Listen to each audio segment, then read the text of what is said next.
नमस्कार। हेलो दोस्तों, अब मैं महाभारत का दूसरा अध्याय शुरू कर रहा हूँ। ओम श्री भागवत गीता की जय।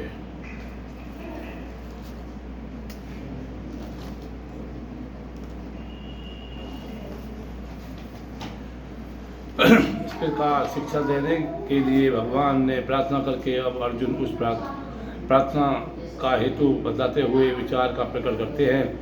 क्योंकि भूमि में निष्कष्ट धन धान्य संपन्न राज्य को देवताओं के समीप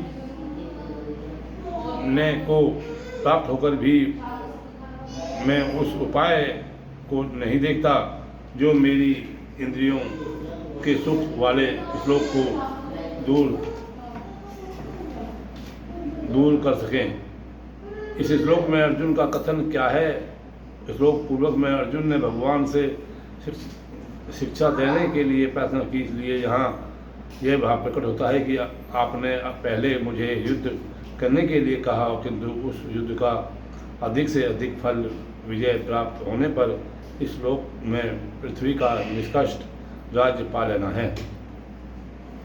और विचार करने पर यह बात मालूम होती है कि इस पृथ्वी के राज्य तो बात ही क्या है, यदि मुझे देवताओं का अभिपथ भी मिल जाए तो यह भी मेरे इस इंद्रियों के सुख देने वाला शोक को दूर करने के में सामर्थ्य नहीं है। अतः मुझे ऐसा कोई निश्चित उपाय बताइए जो मेरी इंद्रियों को सुख देने वाला शोक से दूर करने वाला मुझे सदा के लिए सुखी बना दे। इसके बाद अर्जुन ने क्या किया और क्या बतलाया।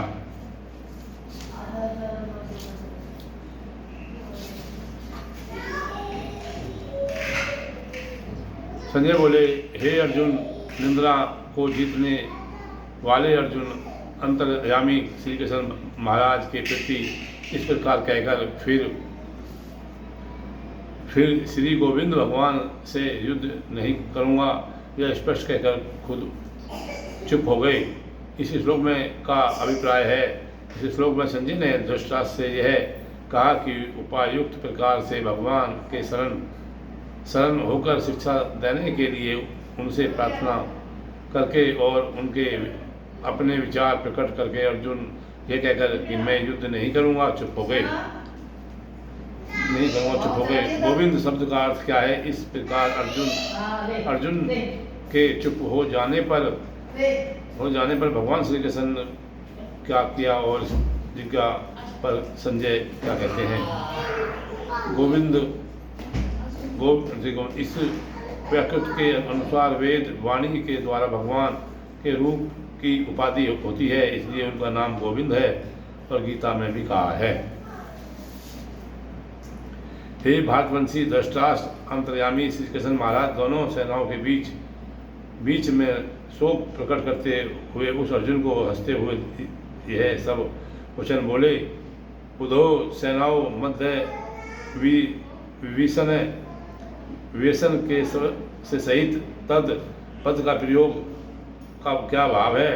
इसमें संजय ने भाव दिखलाया है कि अर्जुन पहले बड़े साहस के साथ अपने रथ को दोनों सेनाओं के बीच में खड़ा करने के लिए भगवान से कहा था। वे ही अब दोनों सेनाओं में स्थिर स्वजनों समुदाय को देखते हुए मोह के कारण व्याकुल हो गए। उन्होंने अर्जुन से भगवान कहने लगे, हंसते हुए से ये वचन बोले कि व्याख्या क्या भाव है।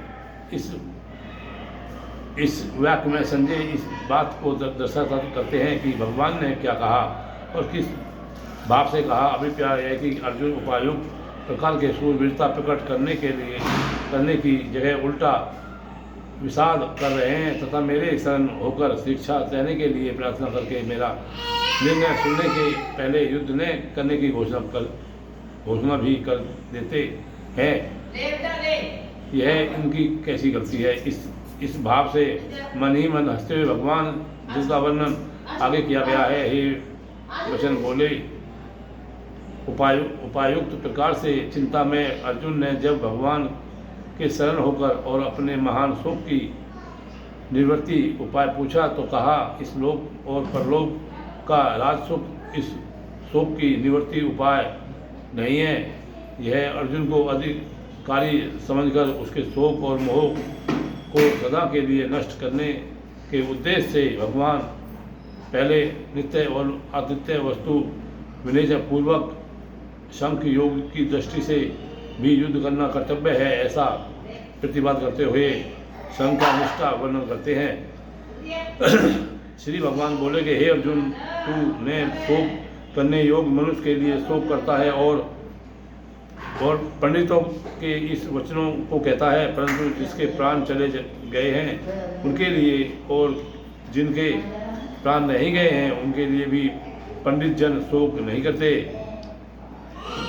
अर्जुन के कौन से वाक्य को लक्ष्य करके भगवान ने यह बात कही कि जिसका शोक नहीं करना चाहिए उसके लिए तुम शोक कर रहे हो। दोनों सेनाओं में अपने चाचा, ताऊ, बंधु बांधव और आचार्य आदि को देखते ही उनके नाश की आशंका से विषाद करते हुए अर्जुन जो प्रथम अध्यापक के 28वें, 29वें और 30वें श्लोक में अपनी स्थिति का वर्णन किया है। 45वें श्लोक में युद्ध के लिए तैयार होने की क्रिया पर शोक प्रकट किया है और 47वें श्लोक में जो संजय ने उसकी स्थिति का वर्णन किया है उसको लक्ष्य करके यहाँ भगवान ने यह बात कही है कि जिसके लिए शोक नहीं करना चाहिए उनके लिए तुम शोक कर रहे हो। यही भगवान उपदेश का उपकरण होता है जिसका उपसंहार 1966 में हुआ है। अर्जुन के कौन से वचनों का लक्ष्य करके भगवान ये कहते हैं कि तुम पंडितों सली की बातें कर रहे हो।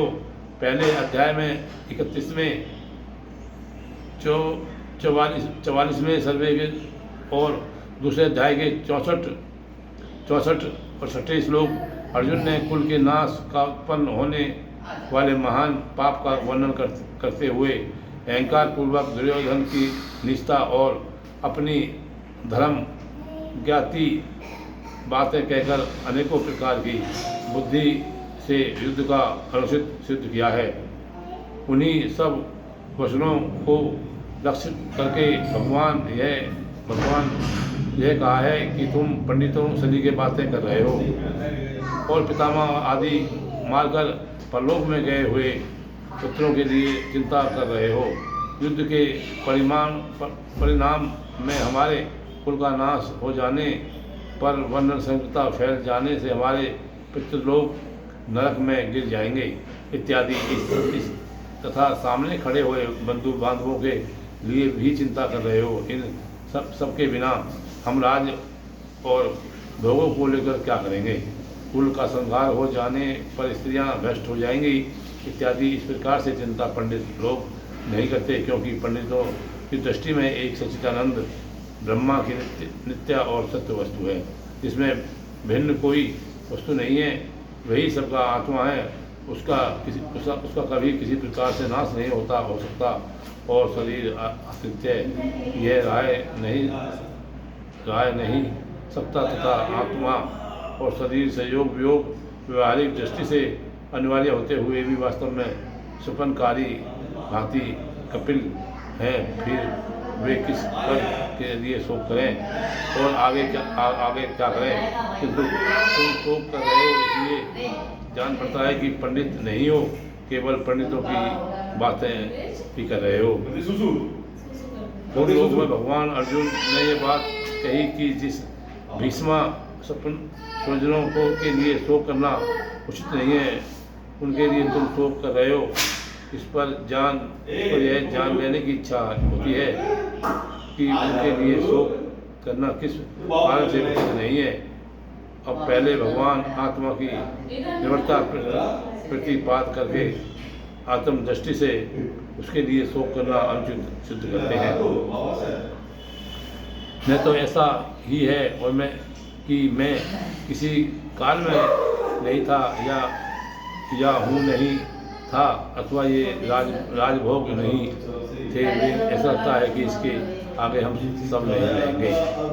इस श्लोक में भगवान के कथन का क्या अभिप्राय है? इससे भगवान ने आत्म रूप से सबको सिद्ध करके बताया है कि तुम जिसके नाश की आशंका कर रहे हो, सबका हमारा कभी किसी भी काल से अभाव नहीं था। वर्तमान शरीर को उत्पत्ति के लिए भी हम सब थे, पीछे भी रहेंगे। शरीर का नाश से आत्मा का नाश नहीं होता, अतः ये विनाश की आशंका से इन सब के लिए शोक करना उचित नहीं है। इस प्रकार आत्मा की निष्ठा और प्रतिपाद करके आप उनकी निर्विकारता प्रतिपाद करते हुए आत्मा के लिए शोक करना उचित नहीं है। जैसे जीवा की इन देह का बालकपन, जवानी और वृद्ध अवस्था होती है, वैसे ही अन्य शरीर की प्राप्ति होती है। उस विषय में पुरुष मोहित नहीं होता। इस श्लोक में भगवान का कथन क्या अभिप्राय है? इसमें आत्मा को शिकारी मानकर एक शरीर के दूसरे शरीर जाते हैं। आते समय उन्हें कष्ट होने की आशंका से जो आगे जीवन शोक किया करते हैं, उसको भगवान ने उनसे सिखलाया है। वे कहते हैं कि जिस प्रकार बालकन, जवानी और जरा अवस्था वास्तव में आत्मा की नहीं होती, स्थूल शरीर की होती हैं तथा आत्मा से उसका आरोप किया जाता है, इसी प्रकार एक शरीर से दूसरे शरीर में जाना आना की वास्तव में आत्मा नहीं होती, सूक्ष्म शरीर में होता है और उसका अधिक आत्मा में किया जाता है।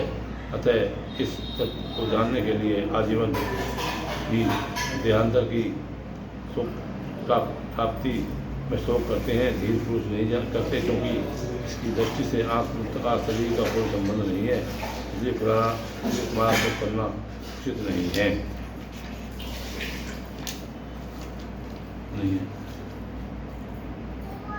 श्लोक के में भगवान ने आत्मनिर्भरता और निर्भरता प्रतिपादक करके इसके लिए शोक करना अनुचित सिद्ध किया।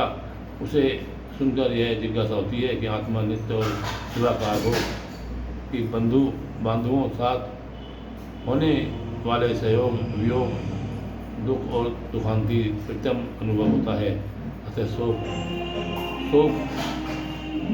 हुए बिना कैसे रहता है? इस पर भगवान सब प्रकार से संयोग, वियोग आदि बताकर इन सबका आने की आज्ञा देते हैं।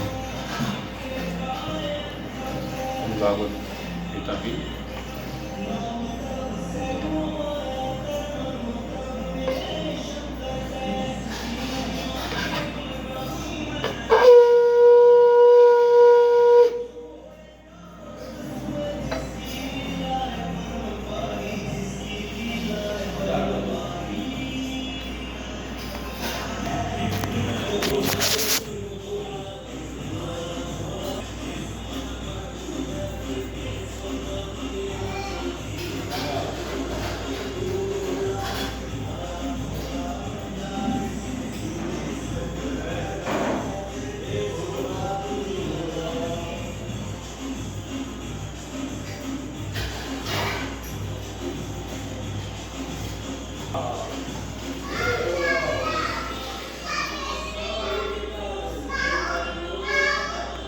Oh.